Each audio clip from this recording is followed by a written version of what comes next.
과학기술정보방송통신위원회를 개회하겠습니다. 보고사항은 단말기 자료를 참고해 주시기 바랍니다.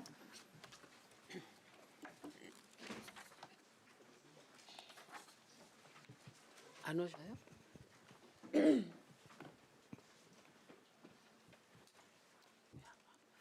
오늘 회의에서는 방송미디어통신심의위원회 위원장 후보자 인사청문회 관련 안건 채택과 소위에서 심사를 완료한 법안을 심사하고 이어서 우리 위원회에 회부된 법안을 상정하도록 하겠습니다. 먼저 인사청문회 관련 안건을 논의하도록 하겠습니다. 의사일정 제1항 방송미디어통신심의위원회 위원장 후보자 인사청문 요청안과 의사일정 제2항 방송미디어통신심의위원회 위원장 후보자 인사청문회 실시 계획서 채택의 건을 일괄 상정합니다.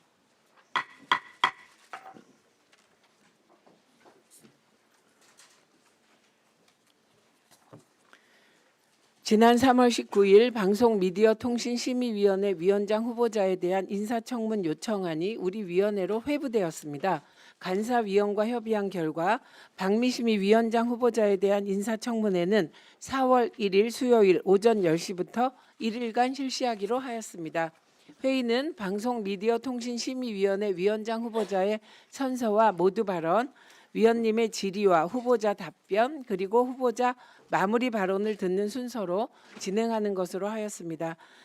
자세한 내용은 배부해드린 인사청문회 실시 계획서 안을 참고해 주시고 의견 있으시면 말씀해 주시기 바랍니다. 의견이 없으시면 배부해드린 바와 같이 인사청문회 실시 계획서 안을 채택하고자 하는데 이의 없으십니까?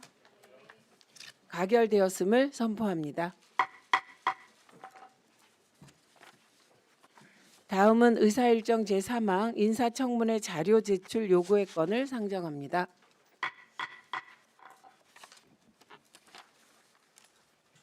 인사청문회법 제12조에 따라 자료 제출 요구는 위원회의 의결 또는 제적 의원 3분의 1 이상의 요구로 가능합니다. 촉박한 일정으로 인해 자료 제출 요구를 하지 못한 위원님들께서는 3분의 1 이상의 요구를 통해 자료 제출을 요구하실 수 있습니다.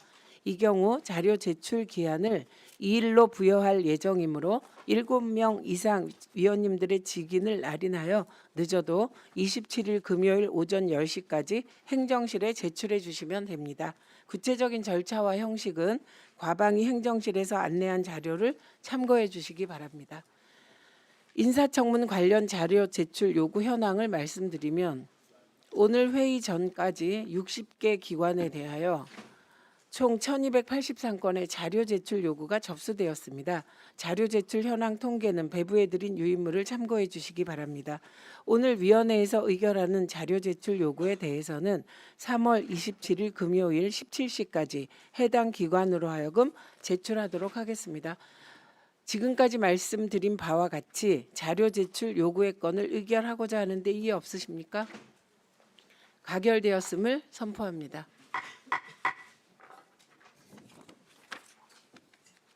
다음으로 의사일정 제4항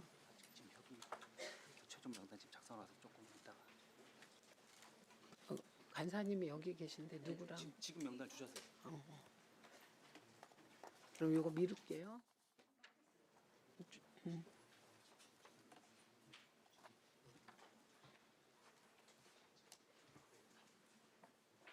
좀 기다릴까요?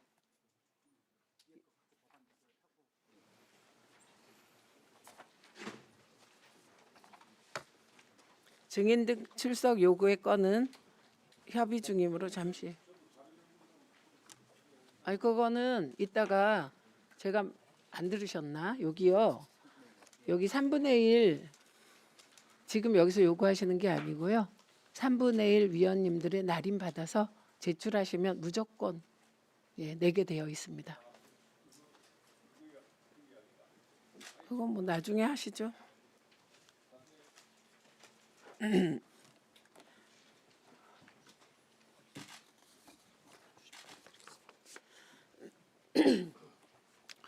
의사일정 제5항 오세희 의원 대표 발의 원자력 안전법 일부 개정 법률안부터 의사일정 제12항 이정헌 의원 대표 발의 우체국 보험 특별회계법 일부 개정 법률안까지 이상 8건의 법률안을 일괄하여 상정합니다. 먼저 김현 정보통신방송법안심사소위원장님 나오셔서 심사 결과를 보고해 주시기 바랍니다.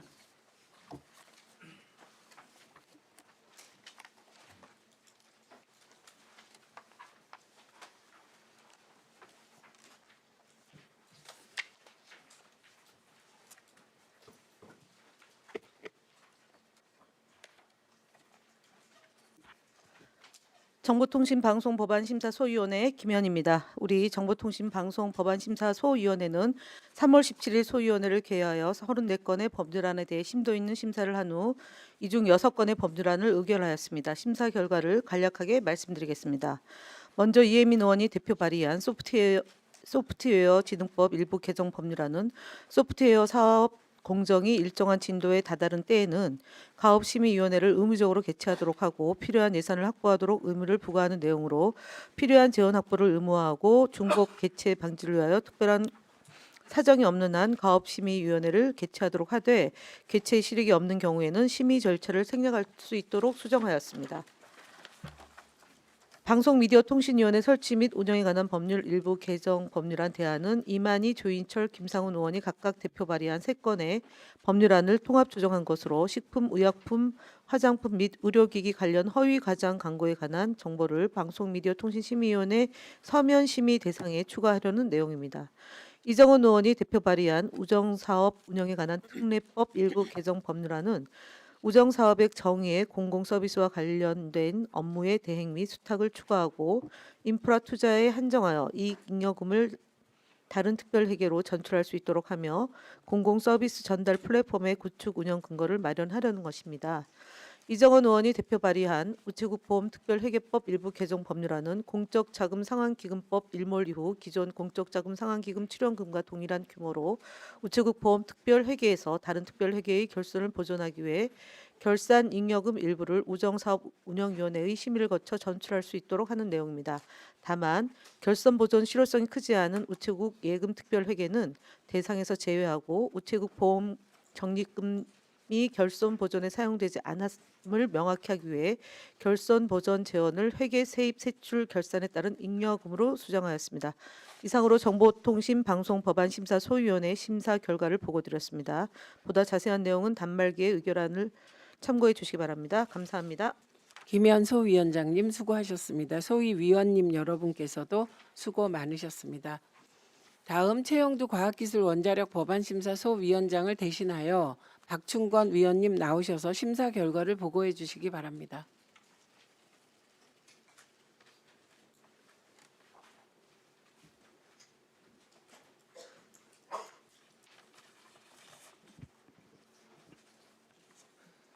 안녕하십니까. 과학기술원자력법안심사소위원회 위원 박충권입니다.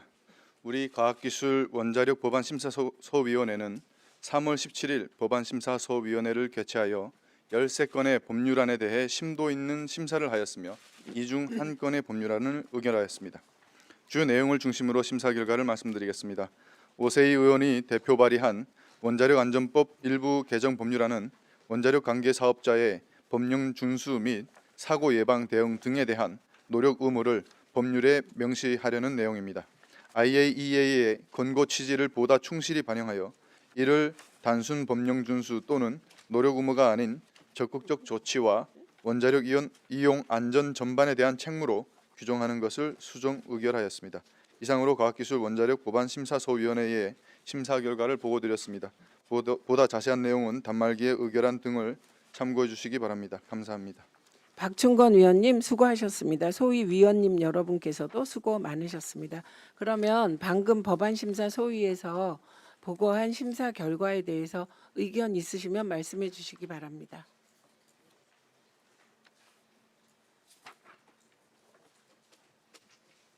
의견이 없으시면 토론을 종결해도 될까요? 네. 토론을 종결하고 의결하고자 합니다. 먼저 축조심사 비용 축에서 제출 생략 의결을 하겠습니다. 오늘 의결하는 일부 개정 법률안들은 국회법 제58조 제5항에 따라 축조심사를 생략하고자 하는데 이의 없으십니까? 가결되었음을 선포합니다. 오늘 의결하는 법률안 중 예산 또는 기금상의 조치를 수반하는 안건에 대하여 국회법 제66조 제3항 단서와 제79조의 2, 제3항 단서 등에 따라 비용 축에서 첨부를 생략하고자 하는데 이의 없으십니까? 가결되었음을 선포합니다. 법안별로 의결하도록 하겠습니다. 의사일정 제5항 오세희 의원이 대표 발의한 원자력 안전법 일부 개정 법률안은 법안심사소위원회가 제안한 대로 수정한 부분은 수정한 대로 그 외 부분은 원한 대로 의결하고자 하는데 이의 없으십니까? 가결되었음을 선포합니다. 의사일정 제6항 이혜민 의원이 대표 발의한 소프트웨어 진흥법 일부 개정 법률안은 법안심사소위원회가 제안한 대로 수정한 부분은 수정한 대로 그 외 부분은 원한 대로 의결하고자 하는데 이의 없으십니까? 가결되었음을 선포합니다. 의사일정 제7항부터 제9항까지의 법률안은 각각 본회의에 부의하지 않기로 하고 법안심사소위원회가 제안한 대로 그 내용을 통합 조정한 의사일정 제10항 방송미디어통신위원회의 설치 및 운영에 관한 법률 일부 개정 법률안 대안을 우리 위원회 안으로 제안하고자 하는데 이의 없으십니까? 가결되었음을 선포합니다.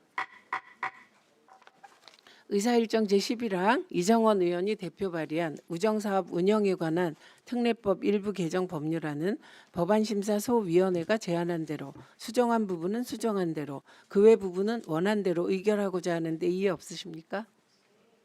가결되었음을 선포합니다.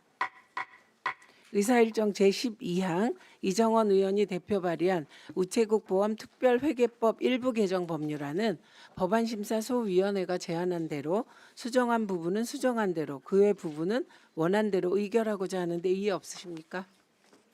가결되었음을 선포합니다. 이상으로 법안심사소위원회에서 심사를 완료한 법안에 대한 의결이 모두 끝났습니다. 오늘 의결한 법안의 체계와 자구 정리에 대해서는 위원장에게 위임해 주시기 바랍니다. 그러면 법안 의결과 관련하여 기관장의 인사 말씀을 듣도록 하겠습니다. 먼저 배경훈 부총리 나오셔서 인사해 주시기 바랍니다. 네, 존경하는 최민희 위원장님, 바쁘신 의정활동에도 법안 이소위를 적극 추진해 주신 김현 위원장님, 그리고 과학기술정보방송통신위원회 위원님 여러분, 오늘 가기중통부 소관 법률안인 소프트웨어 진흥법 일부 개정 법률안, 우정사업부 일부 개정 법률안, 우체국 보험회계법 일부 개정 법률안을 심의 의결해 주셔서 깊은 감사의 말씀드립니다. 소프트웨어 진흥법 개정으로 변경 가능성이 높은 소프트웨어 산업의 과업 변경 심의를 의무화하고 심의 결과를 계약에 반영하기 위해 발주 기간이 필요한 재원을 확보하도록 함으로써 과업이 변경되었을 때에도 사업자가 정당한 대가를 보장받을 수 있게 되었습니다. 우정사업법 개정으로 우정사업의 정의를 공공서비스 대행 및 수떡까지 확대하고 우체국 예금 이익 잉여금을 우정사업의 필수 인프라 투자 재원에 활용할 수 있게 되어 우정사업의 공공성 강화에 기여할 것으로 기대합니다. 우체국 보험 회계법 개정으로 우체국 보험에서 우편 사업으로 회계 전출 근거를 마련하여 우편 사업의 재정 건전성 제고에 기여할 것으로 기대합니다. 법안 심의 과정에서 위원님들께서 주신 고견과 현장의 의견을 반영하여 향후 정책 추진에 만전을 기하도록 하겠습니다. 감사합니다. 수고하셨습니다. 다음으로 김종철 방송미디어통신위원장 나오셔서 인사해 주시기 바랍니다.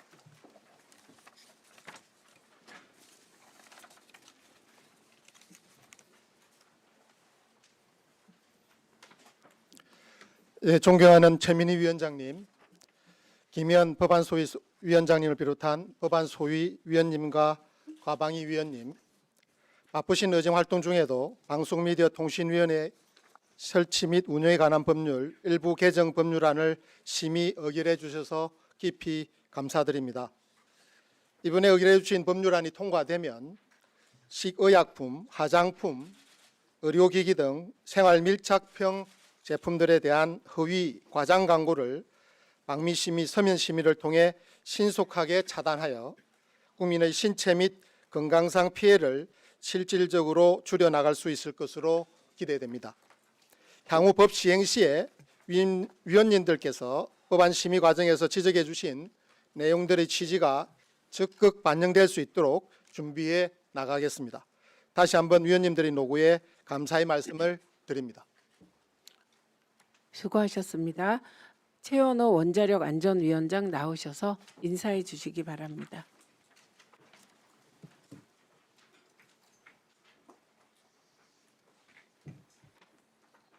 존경하는 최민희 위원장님, 그리고 과학기술정보방송통신위원회 위원님 여러분, 오늘 원자력 안전위원회 소관 원자력 안전법 개정안을 심의 의결하여 주신 데 대하여 깊이 감사드립니다. 특히 바쁘신 의정 활동에도 법안 소위를 적극 추진해 주신 최영두 과학기술 원자력 법안심사 소위 위원장님, 그리고 소위 위원님들께 진심으로 감사의 말씀을 드립니다. 이번에 의결하여 주신 법률안을 통해 안전 전반에 대한 사업자의 책무를 명문화함으로써 공공안전에 대한 사업자의 책임을 강화하고 원자력 시설의 안전성을 증진할 수 있을 것으로 기대됩니다. 법률안을 심의하시는 과정에서 위원님들께서 주신 여러 고견을 충실히 반영하여 국민이 신뢰하는 원자력 안전 구현을 위해 만전을 기하도록 하겠습니다. 앞으로도 원자력 안전위원회에 대한 위원님들의 변함없는 관심과 지원을 부탁드립니다. 감사합니다. 수고하셨습니다. 다음은 우리 위원회에 신규로 회부된 법안을 상정하도록 하겠습니다. 의사일정 제13항 이건태 의원 대표 발의 과학기술기본법 일부 개정 법률안부터 의사일정 제30항 김현 의원 대표 발의 정보통신망 이용 촉진 및 정보보호 등에 관한 법률 일부 개정 법률안까지 18건의 법률안을 일괄하여 상정합니다. 수석 전문위원 나오셔서 소관 법안에 대해 검토보고 해주시기 바랍니다. 예, 수석 전문위원입니다. 요약 검토 보고서를 보시겠습니다. 먼저 의사일정 제20항 차지호 의원이 대표 발의한 딥페이크 피해 방지 및 삭제 의무에 관한 법률안에 대해 보고드리겠습니다. 제정안은 딥페이크 성범죄로 인한 디지털 위조물 확산에 따른 피해자 인격권 침해를 방지하기 위하여 관련된 정의 규정을 신설하고 플랫폼 사업자의 삭제 의무 시한을 명시하며 확산 컨텐츠 일괄 차단 의무를 신설하고 국내 대리인의 의무 위반 시 연대 책임을 부여하는 등 제정안을 통해서 디지털 성범죄로부터 국민을 실효적으로 보호하고 건전한 정보통신 환경을 조성하려는 입법 취지인 것으로 보입니다. 다만 제정안과 관련하여 별도의 정의 규정의 신설 필요성, 전기통신사업법을 비롯한 기존 법률들과의 중복 입법 여부 및 기존의 규정을 통한 입법 목적 달성 방안 등에 대해서도 심도 있는 논의가 필요한 것으로 보았습니다. 다음 의사일정 제21항 김재원 의원이 대표 발의한 방송법 일부 개정 법률안에 대해 보고드리겠습니다. 개정안은 홈쇼핑 사업자가 지상파나 종편 채널의 방송 프로그램과 연관된 상품을 해당 프로그램과 동일하거나 인접한 시간대에 연계 편성하는 행위를 금지하려는 것으로 빈번한 연계 편성으로 인해서 시청자가 상품의 효능을 과장되게 인식할 수 있다는 점에서 이를 금지하고 제재하려는 입법 취지가 타당한 것으로 보았습니다. 다만 연계 편성에 책임이 있는 여러 주체 중에서 홈쇼핑 사업자에게만 금지 의무와 제재 조치를 부과하는 것이 형평성 측면에서 타당한지, 그리고 홈쇼핑 사업자 입장에서는 상품의 연계 편성 여부를 사전에 인지할 수 없다는 점에서 자기 책임 원칙에 반하지는 않는지, 그리고 인접한 시간대라는 기준이 명확성의 원칙에 입각하여 적절한지 등을 고려하여 신중한 검토가 필요한 것으로 보았습니다. 다음 의사일정 제23항 이상휘 의원이 대표 발의한 인공지능 발전과 신뢰 기반 조성 등에 관한 기본법 일부 개정 법률안에 대해 보고드리겠습니다. 개정안은 누구든지 생성형 인공지능 또는 인공지능 시스템을 이용한 결과물에 대한 표시를 훼손하거나 위조 변조할 수 없도록 금지하고 이를 위반한 경우에 과태료를 부과함으로써 인공지능의 투명성을 확보하기 위한 취지의 표시 의무 규정의 실효성을 제고하려는 것입니다. 현행법에 따라서 인공지능 사업자가 인공지능으로 생성한 결과물을 표시하더라도 유통되는 과정에서 그 표시가 변질 오염될 우려가 있다는 점을 고려할 때 이미 인공지능 사업자가 표시한 내용을 의도적으로 숨기거나 변형하는 것을 제재할 수 있는 법적 근거를 마련할 필요성이 있는 것으로 보입니다. 다만 개정안에 따르면 의도적으로 인공지능 생성물 표시를 훼손하거나 위조 변조하는 경우뿐만 아니라 고의가 없이 단순 과실로 훼손한 경우에도 과태료 부과 대상이 될 수 있어서 고의적으로 훼손한 경우와 위조 변조한 경우만을 제재하도록 수정하는 방안을 검토할 필요가 있다고 보았습니다. 다음 의사일정 제24항 생략하겠습니다. 5쪽입니다. 의사일정 제25항 또 생략하겠습니다. 6쪽입니다. 의사일정 제30항 김현 의원이 대표 발의한 정보통신망 이용 촉진 및 정보보호 등에 관한 법률 일부 개정 법률안에 대해 보고드리겠습니다. 개정안은 사용자가 사망 전에 미리 지정한 방법에 따라서 정보통신 서비스에 기록 저장한 이용 정보 중에 연락처 및 불특정 다수에 공개된 정보 등 일부를 유가족, 친지에게 승계할 수 있도록 법적 근거를 마련하는 것입니다. 갑작스러운 사회적 재난 및 참사가 발생할 경우에 피해 사망자가 정보통신 서비스에 기록 저장한 이용 정보를 확인하거나 승계할 수 있도록 하여 추모 및 사후 정리의 편의를 제고하려는 입법 취지가 타당한 것으로 보았습니다. 다만 수범자의 범위 설정과 관련하여 네거티브 방식으로 전환하고 디지털 유산 승계인의 지정 여부에 관하여 재확인 절차에 대한 규정을 추가하는 등 일부 내용을 수정하는 방안을 검토할 필요가 있다고 보았습니다. 이상 검토 보고를 마치겠습니다. 감사합니다. 예, 수고하셨습니다. 전문위원 나오셔서 소관 법안에 대해 검토 보고 해주시기 바랍니다. 예, 전문위원입니다. 과학기술정보통신부 제1차관 과학기술혁신본부 원자력안전위원회 그리고 우주항공청 소관 법률안 7건에 대해서 요약보고서 중심으로 간략히 보고드리겠습니다. 먼저 의사일정 제16항 장철민 의원이 대표 발의한 연구개발 특구의 육성에 관한 특별법 일부 개정 법률안은 특구개발 사업 등의 정의를 신설하고 특구 개발 계획의 주요 취업적 등을 포함하도록 하며 연구소 기업의 주식 보유 미달 시 등록 취소 유예 기간을 10년으로 연장하는 등 연구개발 특구 제도를 고도화하는 것으로 연구개발 특구의 기능을 강화하고 민간 유치를 촉진하려는 취지입니다. 다만 특구 개발을 특구 내 용지 조성 및 건축 사업 조성으로 할 경우 연구개발 기능의 집적과 기술 혁신 및 사업화 촉진이라는 특구 개발의 목적과 내용이 반영되지 못하는 측면이 있고 특구 내 유치 업종 등을 사전에 규정할 경우 향후 산업 환경 변화에 탄력적으로 대응하기 어려운 문제가 발생할 우려가 있으므로 별도의 정책 수단을 통해 관리하는 방안 등을 검토할 필요가 있다고 보았습니다.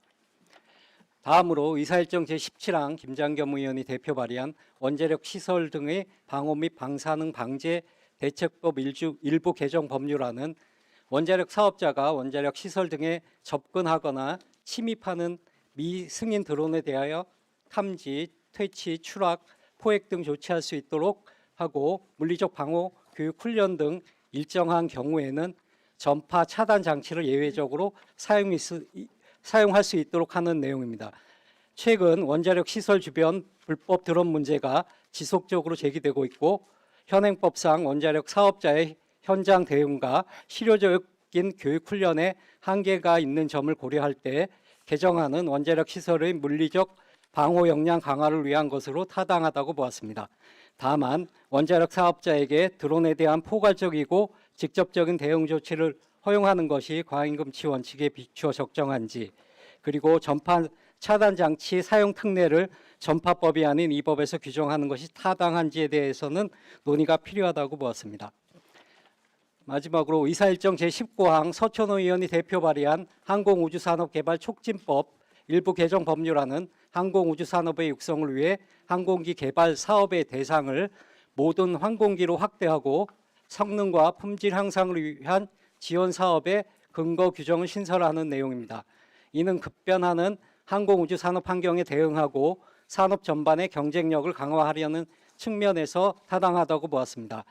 다만 개발 사업 대상을 모든 항공기로 포괄적으로 규정하더라도 법 제2조 제2호의 항공기 정의 범주 내에서 해석될 가능성이 있는 바 입법 취지에 부합하게 미래형 항공기까지 포괄할 수 있도록 항공기의 정의를 보다 유연하게 확장 가능한지에 대해 검토할 필요가 있다고 보았습니다. 이상 보고를 마치겠습니다.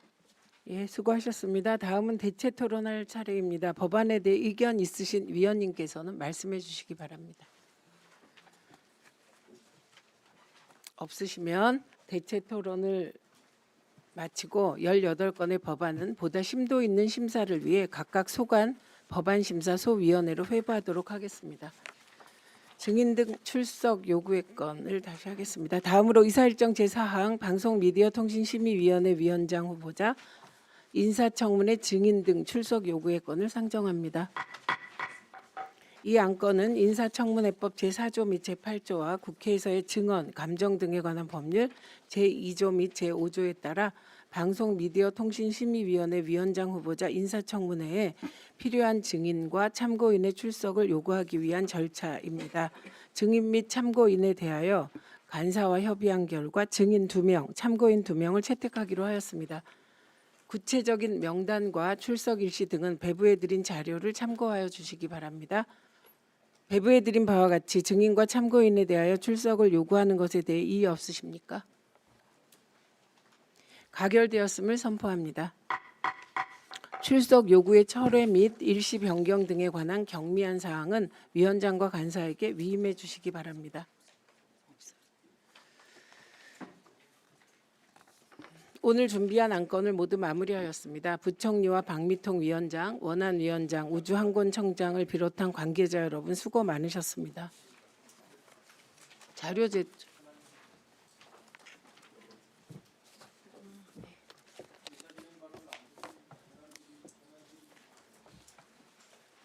의사 진행 발언 신청을 안 하시고 자료 제출 요구하신다고 하셨지요?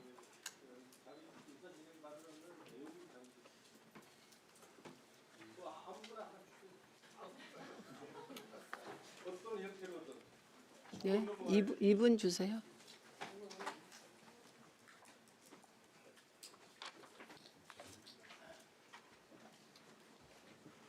아, 시간 주신 거예요?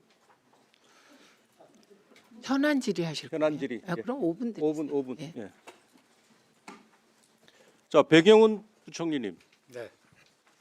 지금 그 뭐 LG U+ 이른바 그 IMSI 노출 사태 아시죠? 네, 알고 있습니다. 이 1,100만 명 가입자 식별 체계가 노출된 게 지금 났는데 이게 지난번에 통신 3사 해킹 그리고 쿠팡 유출 이번에는 LG U+인데 이걸 한번 들여다 보면은 이게 LG U+가 그 IMSI M 규격 이게 2G 시절 거 아닙니까? 네, 맞습니다. 이걸 유지한 2G 거죠? 때부터 유지하고 네. 있습니다. 이게 이제 사실은 어떻게 보면은 이게 전화번호만으로 가입자 식별 번호를 유추할 수 있는 건데 이거는 단순한 관리 소홀이 아니라 이용자 정보 보호, 이 보안 이런 데 대한 무감각 아니 이게 2G 시절 규격을 지금 쓰고 있으니 이런 정도로 생각할 수 있는 거 아닙니까? 그 난수 이렇게 좀 변수 방식 대비해서 이렇게 번호가 직접 들어왔다는 것에 대해서 상대적으로 보안이 낮을 수는 있으나 사실 이게 법률적으로 지금 문제가 있는 것은 아닙니다. 법률적으로 문제가 뭐 법률을 지금 따지면 뭐 법률 미비는 빨리빨리 사실은 과기부도 책임이 있죠. 법률이 뒤따라가 뒤처졌으면 그걸 어떻게 뭐 우리 소관 상임위에 이야기하든지 정부 법안으로 제출하든지 했어야 되는 거 아닙니까?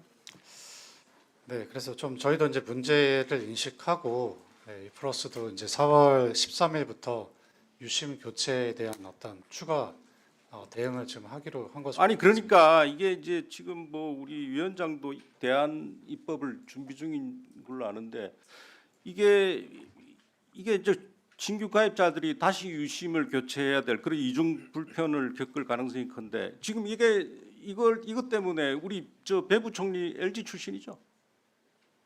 뭐 이상한 소문까지 돌고 있지 않습니까? 아니 이 정도 상황이라면 과기부가 이게 유심 교체, 신규 식별체계 전환이 안정화될 때까지 필요하다면 한시적인 신규 가입 중단 이런 강도 높은 좀 조치가 필요한 거 아니에요? 사실 그런 조치를 취하려면 침해 사고가 일어났다든지 좀 법률적으로 저희가 제재할 수 있는 방안들이 있어야 되는데 침해 사고가 일어나면 그건 더 엄청난 사건 아닙니까? 우리가 그렇게 하다가 설마 하다가 침해 사고 난 게 지금 몇 번째예요? 네, 그래서 그렇게 안일하게 말씀하시면 어떡해요? 이건 정보보호 강화 측면에서 저희가 권고를 하고 빨리 조속하게 지금 시행할 수 있게 좀 하는 것이 맞는 것 같습니다. 그리고 과기정통부가 LG U+로부터 아직 뭐 구체적인 계획을 보고받지 못했습니까? 관련된 그 4월 13일부터 유심 교체에 대한 어떤 그 작업 계획에 대한 어떤 공유를 받았습니다. 그러니까 저희들이 파악하기로는 뭐 SK텔레콤 전례를 살펴보겠다. 뭐 이 정도 사실 이런 이야기를 들으면 아니 그 주무부처가 그냥 손 놓고 있는 거나 마찬가지거든요. 이런 이야기를 전해서 들으면 그리고 우리 의원실이 이게 SK텔레콤 침해 사고 당시 이제 유심 확보 물량, 교체 계획 이런 자료를 이번 사태에 참고를 위해서 요청을 했는데 이 과기정통부는 아직까지 제출하지 않고 있어요. 그리고 이걸 LG U+ 역시 뭐 확보한 유심 물량, 교체 계획, 원격 업데이트 진행 상황 이런 구체적인 자료를 제출하겠다 말만 하고 아직까지 답이 없어요. 이거 한번 챙겨봐 주세요. 네, 한번 상세히 챙겨보겠습니다. 이게 LG U+가 앞에서 앞전에도 침해 사고 발생했죠.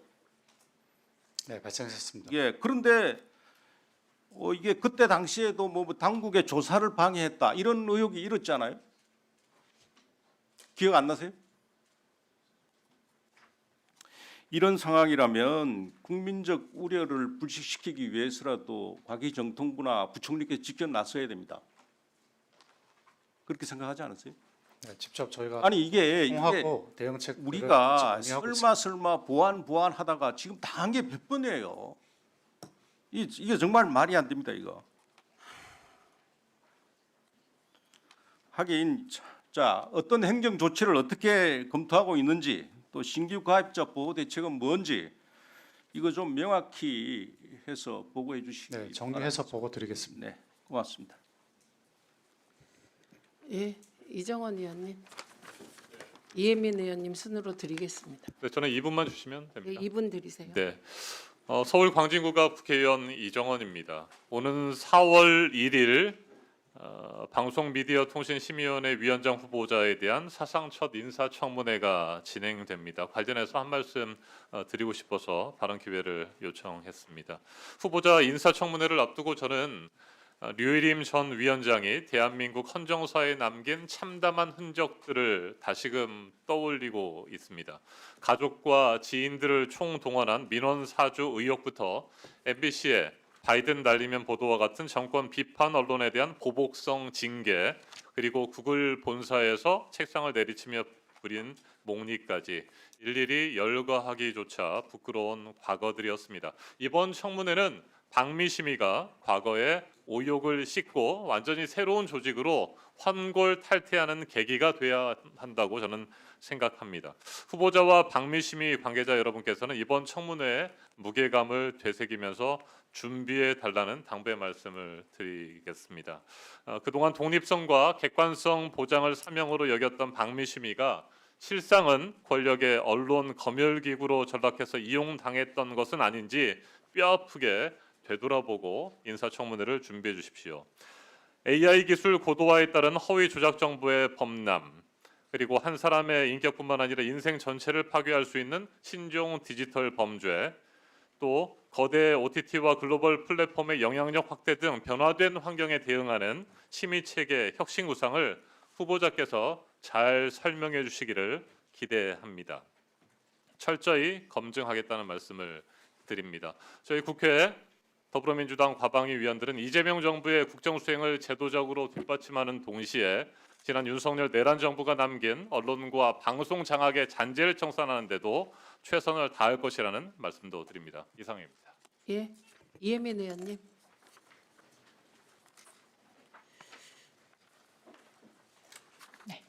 네, 조국신당 이혜민입니다. 박미통희 위원장님, 지난 20일 대전 자동차 부품 공장에서 발생한 화재 알고 계시죠? 혹시 다녀오셨나요? 예, 다녀오지는 못했습니다. 네, 저도 어제 대전시청에 마련된 합동 분향소 그리고 현장 다녀왔는데요. 유족분들께서 간곡하게 부탁하신 게 있어서 전달을 좀 하고자 합니다. 뭐냐면은 온라인상에서 지금 너무 무분별하게 퍼지고 있는 유가족 그리고 희생자에 대한 비방, 허위 정보, 조롱 막아달라는 요청이었어요. 저는 사회적 참사가 발생할 때마다 피해자 유가족들에 대한 이런 조롱, 이거는 세월호 참사 때도 그랬고 이태원 참사, 오송 지하차도 참사 때도 똑같이 나타나고 있는 것 같은데요. 방미통위에서는 방미심의의 정식 심의 절차를 기다리는 것보다는 유가족들에게는 지금 지옥 같은 시간이 흘러가고 있기 때문에 좀 더 방미통위에서 좀 더 적극적인 행정을 하시는 게 맞지 않을까 싶은데 그래서 찾아봤습니다.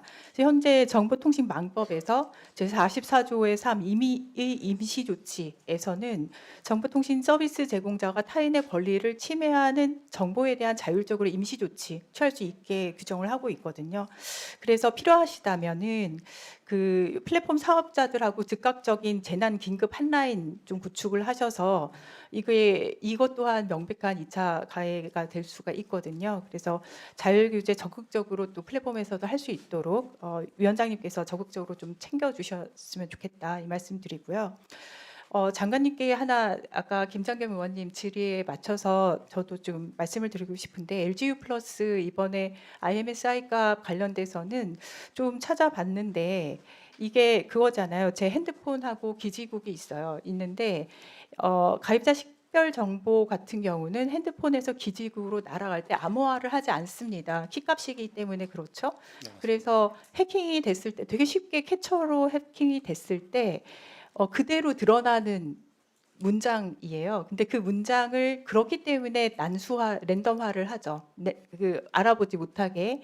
근데 그걸 그냥 전화번호로 계속 쓰고 있었다는 것이고, 저는 좀 심각하다고 보고 있습니다. 왜 심각하다고 보냐면은 거슬러 올라와 봤더니 한 2000년대 초반에 사용하던 게 그대로 이어진 것이 아닌가 의심할 수밖에 없고. 따져보면은 그렇다면은 한 2번 정도 LGU 플러스는 크게 이걸 변환할 수 있는 기회가 있었어요. 한 번은 IMSI 값이 표준이 마련되던 2004년이고 두 번째는 LTE를 LGU 플러스가 도입하던 때고 이렇게 크게 2번 정도 점차적으로 단계적인 업데이트를 할 수 있는 기회가 있었음에도 불구하고 지금 상태라는 것은 저는 의도적으로 이걸 인지하고도 무시했던 것은 아닌가? 그걸 그렇게 오랜 시간 동안 모를 수가 없거든요. 표준도 안 지키고 있는 거기 때문에. 그래서 그거는 저는 문제를 좀 심각하게 보고 있습니다. 그래서 3가지 요청을 좀 드리고 싶은데 하나는 아까 전에 요청을 하셨듯이 지금 신규 가입하시는 분들은 그냥 그거 그대로 문제 있는 거 그대로 받는 거예요. 그리고 나서 4월 13일 이후에 가서 또 유심 교체를 해야 되는 거죠. 저는 4월 13일 지금 얼마 남지도 않았어요. 그렇다면 LGU 플러스의 신규 가입 중단이라는 조치 취할 수 있지 않을까. 그거 검토 좀 부탁을 드리고 또 하나는 LGU 플러스에 지금 방금 말씀드린 IMSI 값이 true IMSI 값이 될 수 있도록 변경을 해야 된다거나 그리고 값을 교체한 이후에 제3자를 통해서 실험을 통해서 증명을 해야 된다. 이런 단계적인 것들이 필요하다고 보는데 아까 제도 개선 말씀을 하셨어요. 법으로 만들어야 되지 않느냐. 저는 법이 개정되고 있는 사이에 지금 과유정통부에서는 IMSI 인증 강화를 하고 계시잖아요. 그래서 작년에 나왔던 문제점들을 이 강화하는 데 사용을 하고 계시다고 보고 있고 그건 맞는 조치라고 생각을 합니다. 그래서 이번에 IMSI 값이 문제가 된 것 또한 ISMS 인증 강화할 때 고려를 해주시는 것을 요청을 드립니다. 이상입니다. 몇 가지 사실 확인하겠습니다, 부총리님. 일단 제일 중요한 질문. 임시값 노출만으로 2차 피해가 발생할 가능성이 있습니까? 현저히 낮다고 생각합니다. 네, 이거는 두 분 의원님 질문에도 오래됐는데 이로 인한 피해가 발생 안 한 걸로 봐서 2차 피해가 발생할 가능성은 크지 않다. 예, 그런 것 같습니다. 다행입니다. 그다음에 두 번째. 그런데 이게 혹시 위치 추적이나 특정인의 경우 위치 추적이나 예상치 못한 피해가 발생할 가능성은 있죠. 아주 드물게.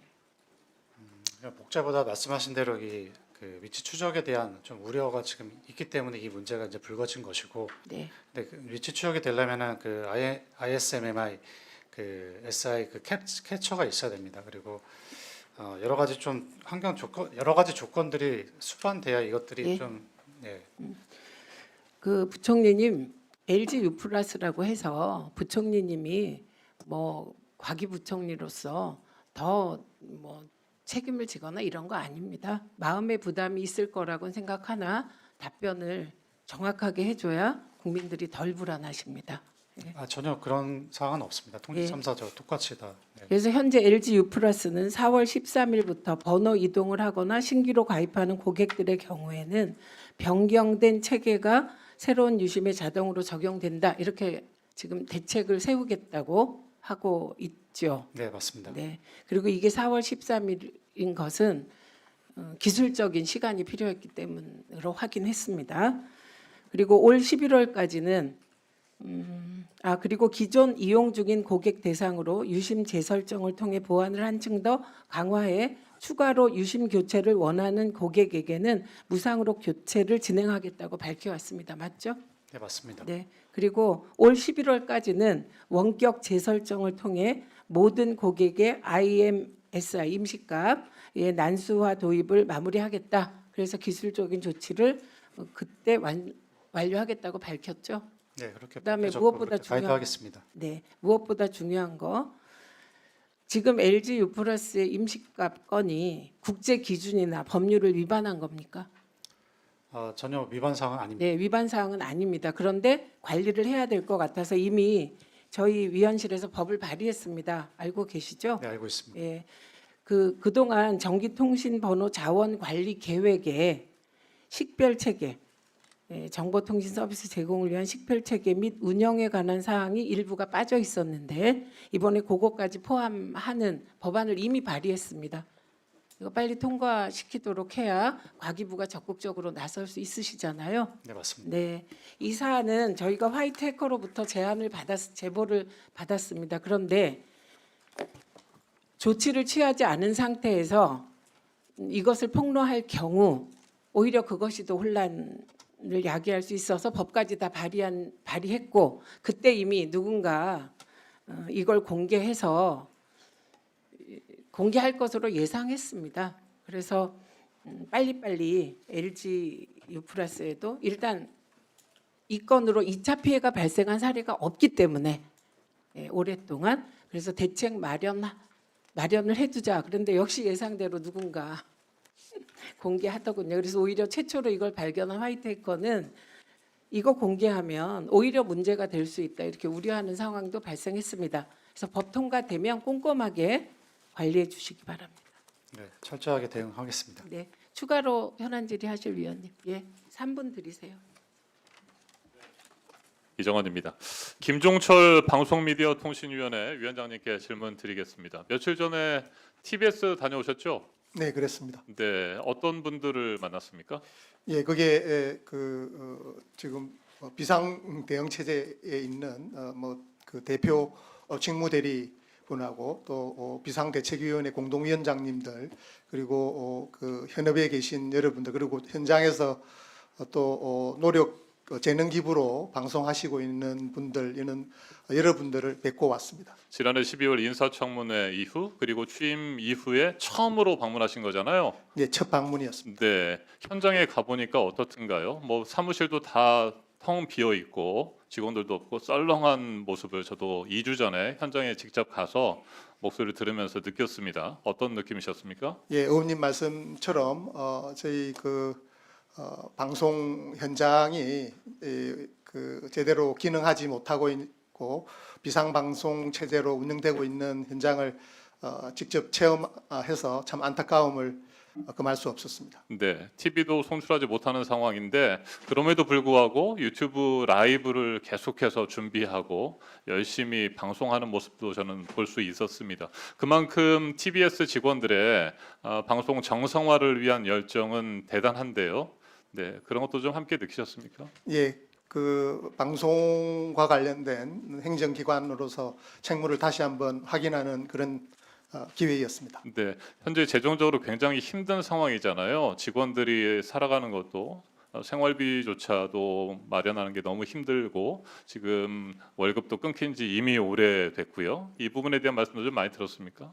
예, 뭐 재정적인 곤란 사항에 대해서도 충분히 예 말씀들을 들었습니다. 비공개 간담회를 통해서 현장에서 모든 그 부분의 분들의 말씀을 직접 들을 수 있었습니다. 네, 직접 현장에 가시니까 방송 정상화의 필요성, 시급성에 대해서 분명히 느끼셨을 거라고 봅니다.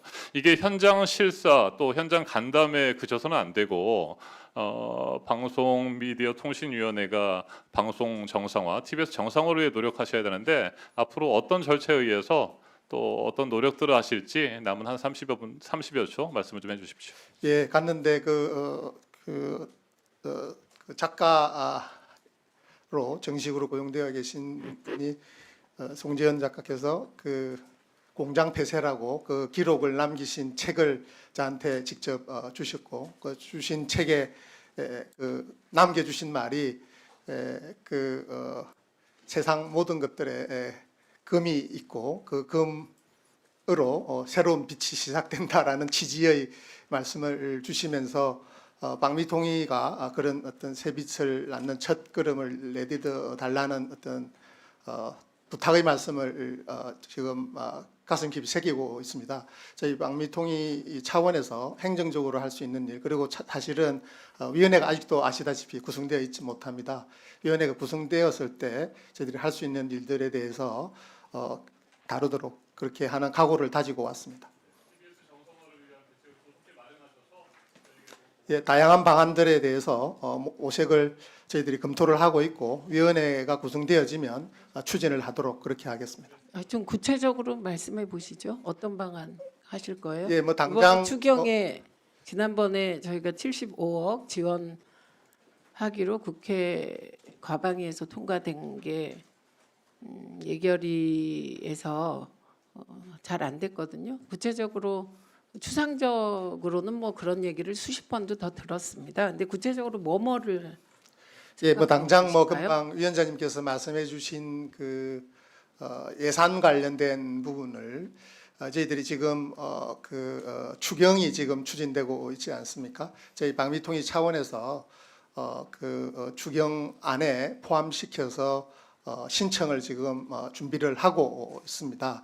그런데 아시다시피 그게 재정 당국이나 그 부분들에서 받아들여질 수 있을지에 대해서는 좀 걱정이 됩니다만은 저희 위원회로서는 노력을 하고 있고 그 외에 아시다시피 저희들이 할 수 있는 것으로 저희 그 현장에서 특히 요구받은 거는 지금 현재 지배구조에 해당하는 그 이사회 구성에 있어서 저희 방미통위가 또 당년직 이사를 2명 선임하게 되어 있고 그런 조치들이 당장은 비상 조직의 좀 정상화에 도움이 될 것이라는 말씀들을 많이들 해주셔서 저희들이 그것을 내부적으로 지금 검토하고 있습니다. 그런데 제가 검토한 바로는 위원장이 그 2명의 이사를 지명할 수 있게는 되어 있는데 그동안의 관행이 이게 방송이다 보니까 또 정치적 다양성에 의해서 저희 위원회가 구성되다 보니까 정치적 다양성이 반영되어질 수 있도록 한 명씩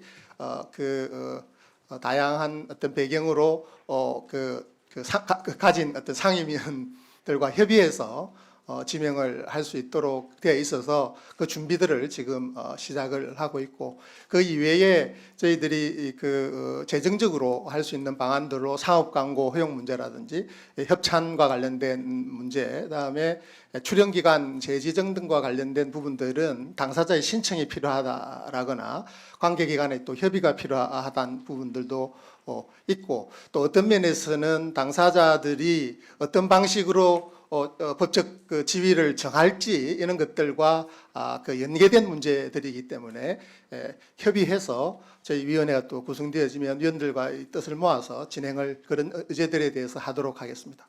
예, 절차 지켜서 하시되 한 명은 빨리 추천하실 수 있겠네요. 예, 한 명을 먼저 하는 것도 적극적으로 검토해 보도록 하겠습니다. 네. 노정면 의원님 5분 드리세요. 5분. 우리 김종철 위원장님. 예. 네. 지금 왜 위원회 구성이 왜 안 되죠? 예, 그 국회에서 추천해 주시는 부분들에 있어서 각 정당별로 추천된 부분들이 그 여당 쪽에서는 상임위원과 비상위원 아니 그런 거 됐고요. 저기 예, 추천 완료 5명 됐죠. 아직 아니 우리 야당- 국회 절차를 밟은 게 5명이죠. 지금 현재 밟은 위원이 지금 이제 4분입니다. 그리고 한 분이 지금 아직 그 본회의 의결이 안 거쳐진 부분. 두 분은 지금 일하고 계시고 4분은 대기 상태고 예, 한 명은 아직 추천 자체가 안 된 거잖아요. 그렇습니다. 그러면은 6명으로 지금 가동하면 되는 거 아니에요? 4명은 아직- 왜 임명이 안 아직 되고? 4명은 지금 대통령의 임명 위촉 절차가 아직 이루어지지 않고 있습니다. 인사혁신처에 있는 겁니까? 어디가 있습니까 지금? 아니 지금 뭐 인사 과정 중에 지금 공직 검증 과정 중에 검증 단계가 아직 이어지고 있다. 예, 지금 최근에 그 YTN 대주주 유진이요. 네? 예. 유진이 지금 YTN 이사들을 대거 교체 시도하고 있는 거 아시죠? 예, 언론을 통해서 듣고 있고 또 뭐 또 여러 경로를 통해서도 상황들은 듣고 있습니다. 네. 이사회에서는 대거 추천을 했고 그게 이제 주총에서 의결이 돼야 되잖아요. YTN 주총이 언제입니까? 예, 제가 듣기로는 이번 주 금요일 네, 3월 27일로 예정돼 예, 있습니다. 예정되어 있는 걸로 알고 있습니다. 그때 이사가 선임이 되면은 이사 임기가 3년이 보장되는 거죠. 법에 따라서. 예, 법에 따르면 그런 걸로 알고 있습니다. 그런데 말이에요. 지금 유진의 대주주 자격 여부를 놓고 지금 법적 다툼이 있었던 거잖아요. 그래서 최근에 본안 판결 1심 판결에서 그 이인 의결이 위법하다고 결론이 났고 거기에 대해서 보조 참가인이었던 유진이 항소를 하고 있지만 우리 정부는 항소를 포기했어요. 그러니까 우리 정부 그리고 방미통이 기관 행정기관의 입장에서는 그 당시에 2024년 의결은 위법했다라는 입장을 갖고 있는 거예요. 그러면 그 입장에 따르면 정부 입장에 따르면 이재명 정부의 입장에 따르면 유진의 대주주 적격성은 인정할 수가 없는 겁니다. 그럼에도 불구하고 유진이 지금 이사들을 대거 선임해서 여기 배경이 있는 것도 당연히 아실 겁니다. 제가 강조를 좀 드리면 그때 그 위법 절차에 의한 그 대주주 적격성 승인을 받으면서도 부대 조건이 있었어요. 그 대주주하고 관련이 있는 자들을 이사로 선임해서는 안 된다는. 그런데 김용진 등등 해서 여럿을 넣었었잖아요. 그렇죠? 그래서 그 문제된 자들이 얼마 전에 사퇴했습니다. 그리고 그 빈자리에다가 지금 유진에서 새로운 이사 후보들을 꽂아 넣은 거예요. 그 이사 후보들의 면면을 보면은 기가 찹니다. 양상우 전 한겨레신문 대표 맞죠? 그리고 오창익 인권원자의 사무국장 맞죠? 그리고 이상규 전 그 인터파크 대표 이 세 사람만 얘기를 해보면은 이 세 사람이 양상우 한겨레신문사 대표 시절에 함께 사회이사했던 한 팀이에요. 소위 말하는 진보연 하는 진영의 사람들 몰아가지고 지금 YTN이라는 이 공적인 지위를 윤석열 정권에 의해서 박탈당했던 그 회사에다 지금 꽂아 넣으려고 유경선 그 유진 자본이 지금 꼼수를 부리고 있는 겁니다. 여기에 대한 문제의식이 당연히 방미통위 위원장으로서 있으시겠죠. 근데 지금 방미통위 위원회 개최가 안 되기 때문에 지금 답답하신 거잖아요. 그렇죠? 자, 한 가지만 여쭤보겠습니다. 유진의 이런 방미통위 이 행정기관이 지금 그 위원회가 가동돼야 되는 상황이고 그 직전의 상황에 와 있고 그리고 자신들이 그 대주주 적격 승인 의결을 받을 때 부대 조건으로 부여받았던 이사회 구성의 기준을 어겼다라는 점을 본인들이 알고 있기 때문에 문제됐던 인사들, 국정감사 등등에서 지적당했던 인사들을 싹 솎아냈어요. 그래놓고 이번에 다시 부적절 인사들로 채워넣고 있는 겁니다. 공훈의 위키트리 전 대표 그 사람 문제되니까 이사회에서 지명해놓고 바로 사퇴하는 일까지 벌어졌어요. 이 일련의 상황, YTN 상황 지금 이렇게 손 놓고 있으면은 주주총회까지 거치고 나면 이 사안을 바로잡기가 매우 어려워집니다. 여기에 대한 박미통위 위원장님의 입장은 어떠십니까?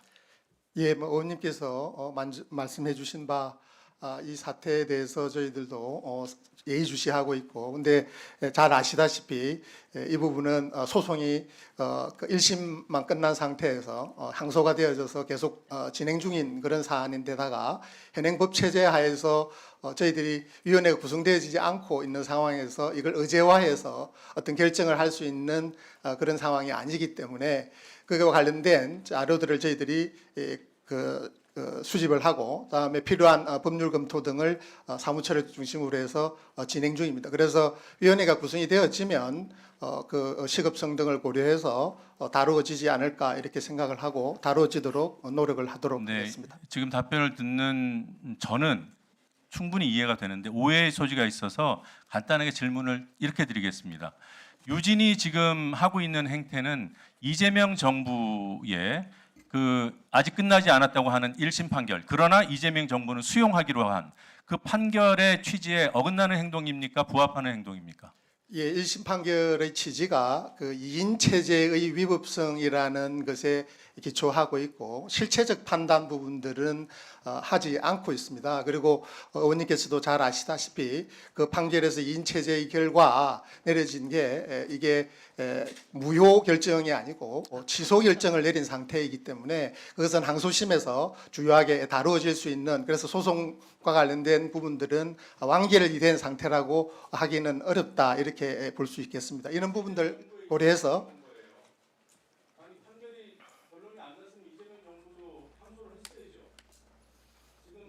항소를 포기한 이재명 정부의 입장과 유진의 입장에 그러면 부합한다는 건가요?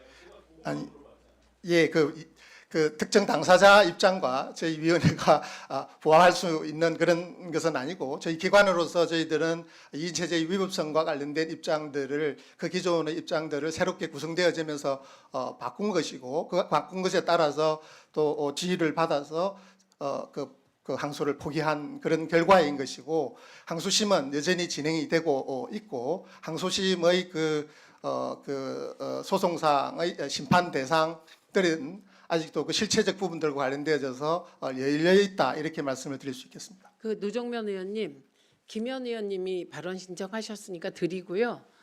김장겸 의원님이 또 하시겠다고 하니 추가로 드리고 추가로 드리겠습니다. 예. 김현 간사님 질문하십시오. 지금 말씀하신 내용 충분히 이해하는데요. 위원장과 지금 이제 비상임위원으로 구성되어 있지 않습니까? 예, 지금 2인으로만 구성되어 있습니다. 예. 의결할 때 이제 저희가 의결 정족수를 정해놓고 있는데 논의와 그 위원장 전결로 할 수 있는 내용들이 있어요. 지금 예를 들어서 현장을 다녀오시지 않았습니까? TBS. 예, TBS 현장을 다녀왔습니다. 그럼 YTN은 현장을 갈 수 없습니까? YTN은 현장을 가지를 않고 노조위원장의 면담 신청을 받아서 저희 위원회에서 면담을 진행을 했습니다. 그러면 예를 들어서 지금 벌어지고 있는 불법한 행위에 대한 법원의 판단이 있었고요. 그리고 그 판단이 지금 2023년 11월 달과 2024년 2월 달에 3개월에 걸쳐서 불법한 행위가 있었던 거지 않습니까? 그럼 지금 하신 것처럼 그 노조 관계자들을 방미통에서 만나는 것도 한 방법이지만 위원장께서 현장을 가서 거기는 우리 사주도 있을 거고요. 그다음에 종사자 대표들도 있을 거고, 그리고 유진 쪽에 있는 이사들하고도 면담이나 어떤 형태의 만남이 필요합니다. 왜냐하면 곧 정상화될 것이 불을 보듯 뻔한데 눈앞에 목전에 있는데 무리하게 이사를 교체해서 지금 법원의 판단을 저항하고 있는 거거든요. 방송 일대 주주가. 그것도 보도 전문 채널에서. 보도 전문 채널은 그동안 다른 방송하고 또 다릅니다. 이거는 국민의 일정하게 국민에 의해서 만들어진 언론사예요. 그리고 그 방송사뿐만이 아니라 지금 송신소 같은 경우도 운영하고 있는 거지 않습니까? 그다음에 YTN 라디오도 있는 겁니다. 공적인 역할을 해야 될 보도 전문 채널인데 이거를 지금 그 꼼수를 쓰고 있고 불법 행위에 가담하고 있고 그런 것들을 구조의 문제로 지금 말씀하시기에는 좀 제한적이에요. 그래서 보다 적극적으로 위원장께서 직권으로 할 수 있는 게 있습니다. 그리고 위원장님이 만날 수도 있고요. 갈 수도 있고 방법은 다양합니다. 그래서 이것이 완성된 형태의 방미 통일가 아니기 때문에 힘들다. 이거는 법이 허용하는 범주 안에서 하셔야 됩니다. 안 하시면 지금까지 YTN 종사자들의 투쟁이나 공정한 보도를 만들기 위한 그런 노력들 그리고 국회에서의 노력 이런 것들이 다 물거품이 되는 겁니다. 예, 저 노조 대표들을 만난 것은 의원님께서 지적을 해주셨듯이 다양한 그 관계자들을 만나는 일련의 과정으로 생각을 하고 만났던 것이고 현장 방문들도 저희들이 적극적으로 검토하도록 하겠습니다. 예, 김장겸 위원님. 예, 김종철 5분 위원장님. 드리세요. 5분. 예, 예. 그 오얏나무 아래서 가스끈을 고치지 말라라는 옛말이 있듯이 지금 지금 이제 그 여러 그 선거 앞두고 뭐 TBS 찾아다니고 YTN 노조 만나고 하는 게 오해를 살 여지가 있지 않습니까? 어떤 오해의 여지가 있을지에 아니 대해서 지금 TBS를 위해서 추경을 준비한다고 하는데 지금 이번 추경이 전쟁 추경이라고 이름을 붙였는데 TBS가 무슨 이러한 전쟁의 피해자입니까? 지금 우리 편 살리기를 위한 선거 앞두고 말이죠. 지방선거 앞두고 김어준 방송을 다시 살리기 위한 그런 행위라고 오해를 받을 수도 있잖아요. 추경의 배경이 전쟁인 것은 맞지만 추경의 내용은 이 그 전쟁으로 인해서 저희들이 받을 수 있는 경제상의 위기 그리고 특히 그 경제상의 위기에 가장 취약한 국민들의 민생을 돌보기 위한 그런 추경으로 이해를 하고 있고 그렇게 준비되고 있는 것으로 알고 있습니다. 국가 권력기관의 장이 자꾸 지금 그 여러 가지 언론 현상에 대해서 발언하거나 관여하는 현상이 있어요. 아니, 저 예를 하나 들어봅시다. 북한에서 김정은하고 김여정이 악수하는 장면을 못 찍었거나 방송에 안 나갔거나 하면 어떻게 될 것 같아요, 상식적으로? 의원님의 질문 취지를 제가 잘 이해를 하지. 아오지 탄광 보내지 않겠습니까? 예, 가정법으로. 그런데요, 서울에서 그 악수하는 장면이 안 나갔다고 그걸 직접 취재했다고 과방위원장이 문제를 삼았어요. 아니 이게 무슨 뭐 북한하고 다를 게 뭐가 있어요? 예. 아니 좀 세상 진짜 그 이 민주주의 국가에 그 악수하는 장면이 안 나갔다고 2명이 아니라 카메라 기자 3명이 촬영하도록 예산을 더 배정해 주겠다 이렇게 이야기하고요. 또 뭐 직접 취재했다고 그래 놓고 직접 연락 안 해 또 말장난 하는데 이런 게 압박 아니겠습니까? 형식만 다를 뿐이지. 그런데 지금 국가 선거 앞두고 국가 권력의 소위 방송 미디어 통신을 다 관장하는 장이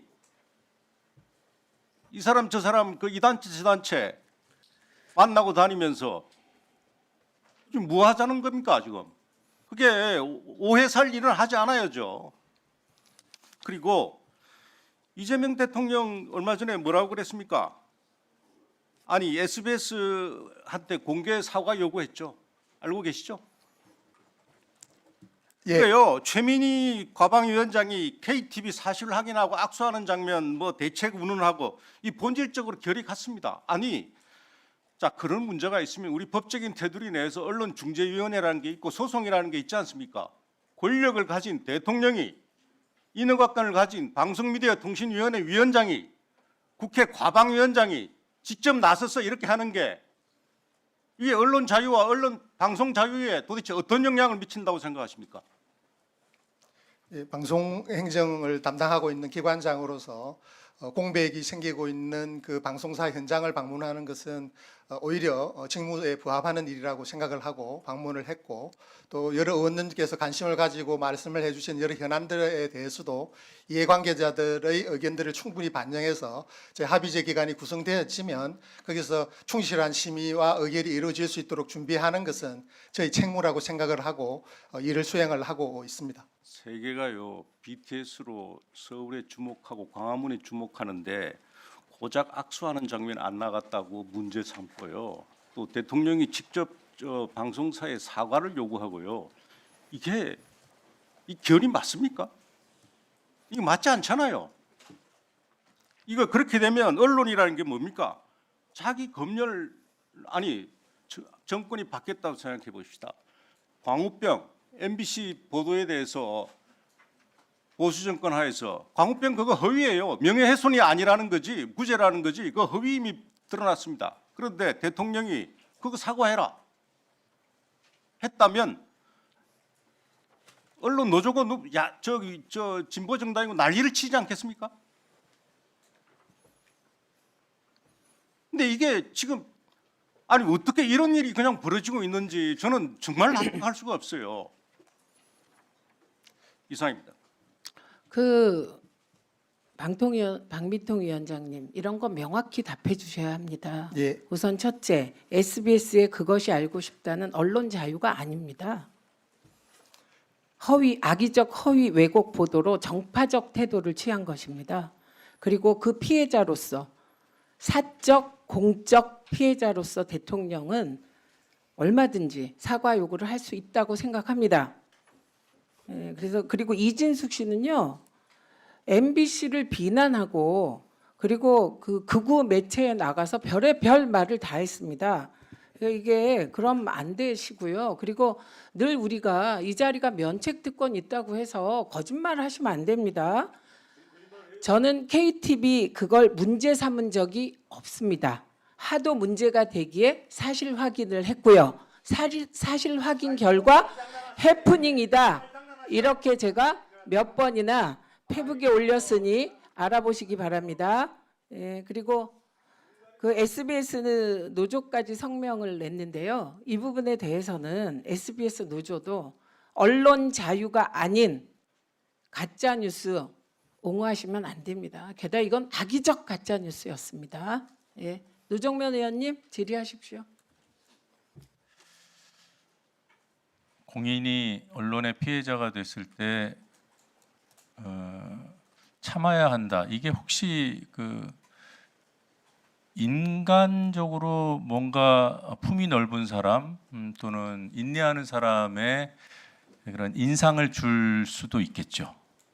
그런데 그리고 또 개인적으로는 아유 뭐 내가 그냥 참고 말지 이럴 수 있는 그런 성격의 소유자들도 있을 겁니다. 그런데 공인이 된 이상 더더욱 중요한 현안과 관련해서 당사자가 된 이상 본인이 참고 싶어도 참으면 안 되는 그런 상황들이 있어요.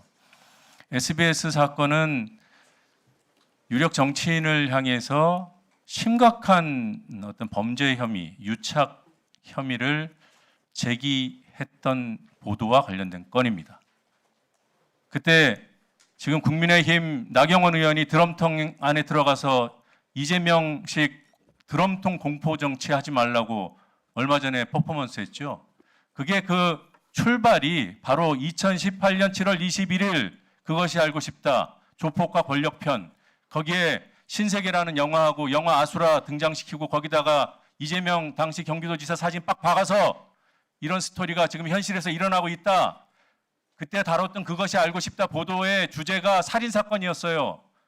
조폭이었고 거기에 이재명 경기지사가 성남시장 시절에 유착돼 있었다는 그런 의혹을 제기했습니다. 근거할 만한 할 것이 1도 없어요. 그 뒤에 국민의힘에서 어떻게 했습니까?